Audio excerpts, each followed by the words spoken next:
Hello everyone, ഞാൻ doctor Siraj, medical officer QNB hospital, Koduvally. Atherosclerosis അല്ലേ? ഈ പേര് കേൾക്കുമ്പോൾ നമുക്കത്ര പരിചയം ഉണ്ടായിക്കൊള്ളുന്നില്ല. പക്ഷേ ഇത് മാരകമായിട്ടുള്ള ഒരു സംഗതിയാണ്. വളരെയധികം കെയർഫുൾ ആകേണ്ടതാണ്. ഇതൊരു സൈലൻറ്റ് കില്ലറാണ്. നമ്മൾ പോലും അറിയാണ്ട് ഒരുപക്ഷെ നമ്മുടെ ശരീരത്തിൽ ഉണ്ടാകുന്ന ഒരു പ്രോസസ്സ്, നടന്നുകൊണ്ടിരിക്കുന്ന പ്രോസസ്സാണ് ഈ അതിറോസ്ക്ലിറോസിസ് എന്നുള്ള ഈ ഒരു സംഗതി. ഇതിന് മറ്റൊരു രീതിയിൽ പറഞ്ഞാൽ മനസ്സിലാകും. ഒന്ന്, സ്ട്രോക്ക് വരിക. രണ്ടാമത്, നമ്മുടെ അറ്റാക്ക് വരും, ഹൃദയത്തിൽ അറ്റാക്ക് വരുന്ന കണ്ടീഷന്. അപ്പോൾ ഇതിൻ്റെയൊക്കെ ചില കേസുകളിൽ ഗാംഗ്രീൻ സംഭവിക്കുക, അതായത് നമ്മുടെ വിരലുകൾ അല്ലെങ്കിൽ കാലുകളിലൊക്കെ എന്ത് ചെയ്യും, രക്തം എത്താതെ കറുത്തു പോയിട്ട് മുറിച്ചു മാറ്റുന്ന പല കണ്ടീഷനുകളുണ്ട്. ഇതിൻ്റെയൊക്കെ ബേസിലായിട്ട് മെയിൻ റീസൺ ആണ് ഈ പറയുന്ന അതിറോസ്ക്ലിറോസിസ് എന്ന് പറയുന്നൊരു പ്രോസസ്സ്. സിമ്പിളായിട്ട് പറഞ്ഞാൽ രക്തം ശരിയായ രീതിയിൽ എത്തുന്നില്ല, അല്ലെങ്കിൽ രക്തം ഒഴുക്ക് തടസ്സപ്പെടുത്തുന്ന ഒരു പ്രോസസ്സാണ് ഈ പറയുന്നത്. ഇതിന് മെയിൻ കാരണം എടുത്ത് നോക്കിയാലും നമ്മുടെ ലൈഫ് സ്റ്റൈലാണ്. മറ്റൊന്നുമല്ല, ലിപ്പിഡിൻ്റെ അളവ് കൂടുക, LDL കൊളസ്ട്രോൾ ശരീരത്തിൽ അമിതമായിട്ട് വരിക എന്നുള്ളതാണ്. നമ്മുടെ ശരീരത്തിൽ അമിതമായിട്ട് കൊളസ്ട്രോൾ വന്നു കഴിഞ്ഞാൽ, അമിതമായിട്ട് LDL കൊളസ്ട്രോൾ വന്നു കഴിഞ്ഞാൽ എന്ത് സംഭവിക്കും? രക്തത്തിൽ അമിതമായിട്ട് കൊളസ്ട്രോൾ ഉണ്ടായിരിക്കും. അപ്പോൾ ഈ രക്തം എവിടെയൊക്കെ ഒഴുകുന്നുണ്ടോ, ഏതൊക്കെ ഭാഗത്ത് രക്തക്കുഴലുകൾ എത്തുന്നുണ്ടോ, അവിടെയെല്ലാം ഈ പറയുന്ന അതിറോസ്ക്ലിറോസിസിൻ്റെ ഒരു ഇഷ്യൂ, അല്ലെങ്കിൽ ഇതിൻ്റെ ഒരു ബ്ലോക്ക്, രക്തം കട്ട പിടിക്കുന്ന അല്ലെങ്കിൽ രക്തം ബ്ലോക്കായി പോകുന്ന ഒരു കണ്ടീഷൻ ഉണ്ടാകാനുള്ള സാധ്യത വളരെ കൂടുതലാണ്. നേരത്തെ പറഞ്ഞ ഹൃദയത്തിലാണ് ഈ പറയുന്ന അതിറോസ്ക്ലിറോസിസിൻ്റെ പ്രശ്നമുള്ളതെങ്കിൽ തീർച്ചയായിട്ടും ഇത് അറ്റാക്ക് വരാനുള്ള സാധ്യത വളരെ കൂടുതലാണ്.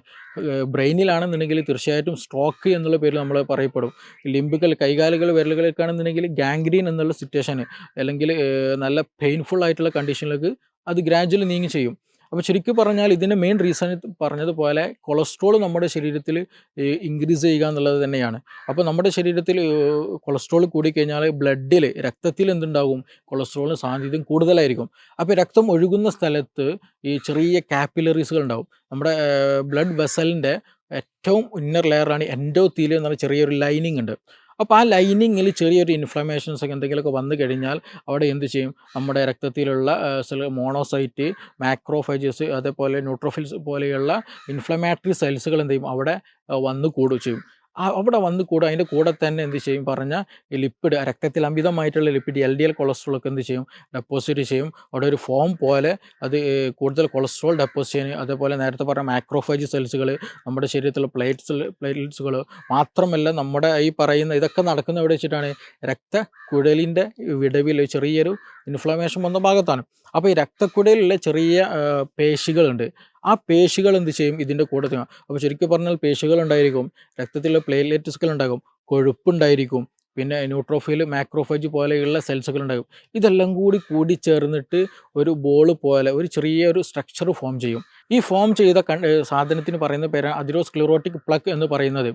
ഇത് നമ്മുടെ ബ്ലഡിലൂടെ മൂവ് ചെയ്യുന്നൊരു കണ്ടീഷനുണ്ട് ഒന്ന്. മറ്റൊന്നെന്ന് വെച്ചിട്ടുണ്ടെങ്കിൽ നമ്മളത് ഈ പ്ലക്ക് ഫോം ചെയ്തിട്ട് എന്ത് ചെയ്യും, ഗ്രാജ്വലി അതിന് പിന്നെയും ഫാറ്റ് വന്നടിയും. അപ്പോൾ നമ്മളൊരു കുഴൽ പോലെ അതിലൂടെ രക്തം കടന്നു പോവാണ്. അപ്പോൾ കുഴലിൻ്റെ ഭാഗത്തായിട്ട് അറ്റാച്ച് ചെയ്തിട്ട് ഈ പ്ലക്ക് ഫോം ചെയ്യും. ഈ രക്തത്തിന് ചെറിയ ഒരു ഉണ്ട, അങ്ങനെ പറയാം, ഒരു ബോൾ ഫോം ചെയ്യുമ്പോൾ ഗ്രാജ്വലി ബ്ലഡ് സെൽസ് വന്നടിയും, ഗ്രാജ്വലി അവിടെ കൊഴുപ്പ് വന്നടിയും. അങ്ങനെ മെല്ലെ മെല്ലെ ആ സർക്കുലേഷൻ എന്ത് ചെയ്യും, അവിടേക്കുള്ളത് ബ്ലോക്കായിട്ട് പോകും. അത് ഒരു കാരണം. അങ്ങനെ എന്ത് ചെയ്യും, മയോകാർഡിയൽ ഇൻഫാക്ഷൻ വരും, ഹാർട്ട് അറ്റാക്കുകൾ വരും. നമ്മളെ ഹൃദയത്തിലാണ് ഈ ഒരു പ്രോസസ്സ് നടക്കുന്നുണ്ടെങ്കിൽ ഹൃദയത്തിൽ ശരിയായ രീതിയിൽ എല്ലായിടത്തും ബ്ലഡ് എത്തണമെന്നില്ല. അപ്പോൾ ശരിയായ രീതിയിൽ ഓക്സിജൻ എത്തില്ല. അപ്പോൾ ഹൃദയം എന്ത് ചെയ്യില്ല, ശരിയായ രീതിയിൽ മിടിക്കില്ല. അപ്പോൾ എന്ത് ചെയ്യും, പല പ്രശ്നങ്ങളും അറ്റാക്ക് സംഭവിക്കും. ഇനി ഇതേ പ്രോസസ്സ് ചിലപ്പോൾ എന്ത് ചെയ്യും, നമ്മുടെ ബ്രെയിനിലെ ചെറിയ മൈന്യൂട്ട് സെൽസ് ഉണ്ട്, അവിടെയും നടക്കാം, കിഡ്നിയിലും നടക്കാം, കാലുകളിലും നടക്കാം.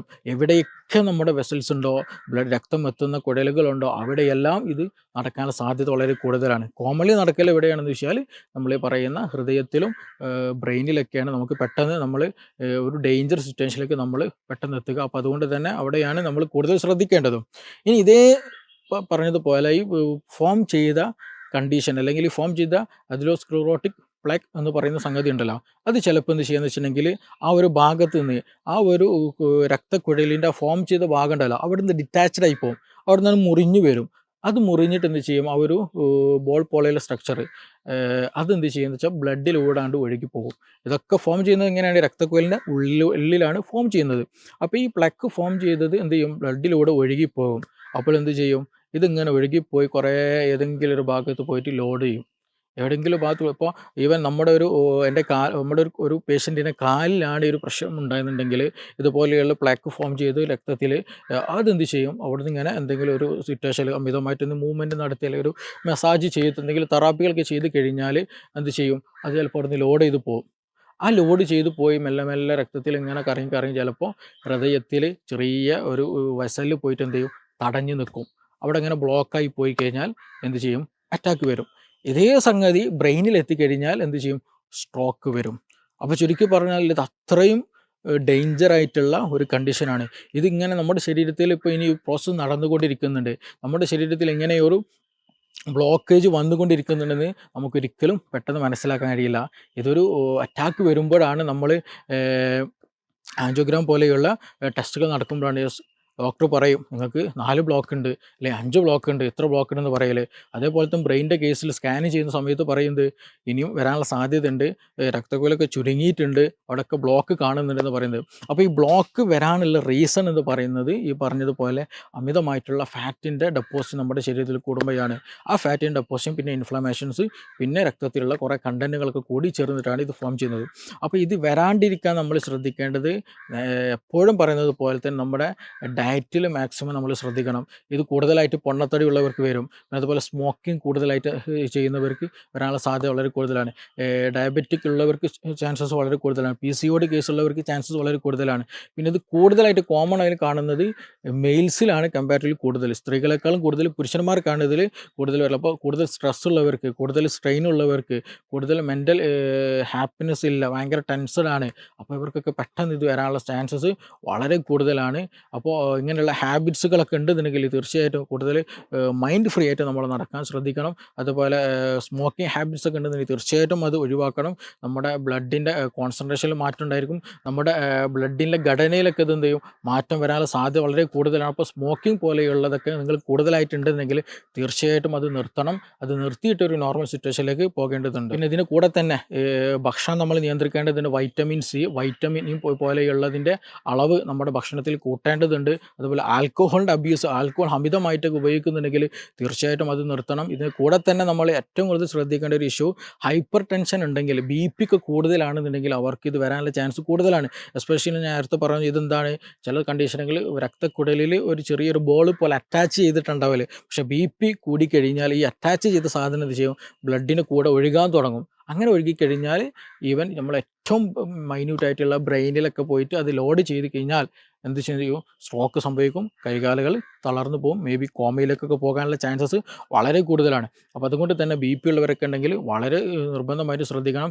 അതേസമയം മറ്റൊരു കാര്യം എന്താണെന്ന് വെച്ചാൽ ഇത് സ്ത്രീകളിലും വരും. സ്ത്രീകളിൽ മെനോപോസ് ഏജ് കഴിഞ്ഞാൽ, മെൻസസ് നിന്ന് കഴിഞ്ഞ കണ്ടീഷനാണെന്നുണ്ടെങ്കിൽ അവർക്കും ഇത് പെട്ടെന്ന് വരാനുള്ള ചാൻസസ് വളരെ കൂടുതലാണ്. യങ് ആയുള്ളവർക്ക് കമ്പാരിറ്റീവ്ലി എന്താണ് വളരെ കുറവാണ്. പക്ഷേ ജെൻസിനെ പുരുഷന്മാരെ സംബന്ധിച്ചിടത്തോളം അവർക്ക് എപ്പോൾ വേണമെങ്കിലും വരാനുള്ള ചാൻസസ് ഉണ്ട്. അപ്പോൾ ഇത് വരാതിരിക്കാൻ നമ്മൾ ചെയ്യേണ്ടതെന്ന് വെച്ചാൽ നമുക്ക് ഇങ്ങനെയുള്ള ഹാബിറ്റ്സുകൾ ഉണ്ടെന്നുണ്ടെങ്കിൽ, പൊണ്ണത്തടി ഉണ്ടെങ്കിൽ നന്നായിട്ട് എക്സസൈസ് ചെയ്തിട്ട് എന്ത് ചെയ്യണം, ക്രമീകരിക്കേണ്ടതുണ്ട്. പിന്നെ അമിതമായിട്ട് ഭക്ഷണം കഴിക്കുന്നുണ്ടെങ്കിൽ, കൂടുതലായിട്ട് ഷുഗേഴ്സ് എടുക്കുന്നുണ്ട്, അല്ലെങ്കിൽ കൂടുതലായിട്ട് അന്നജം എടുക്കുന്നുണ്ടെങ്കിൽ തീർച്ചയായിട്ടും അതൊക്കെ എന്ത് ചെയ്യുക, ഒന്ന് കൺട്രോൾ ചെയ്യുക.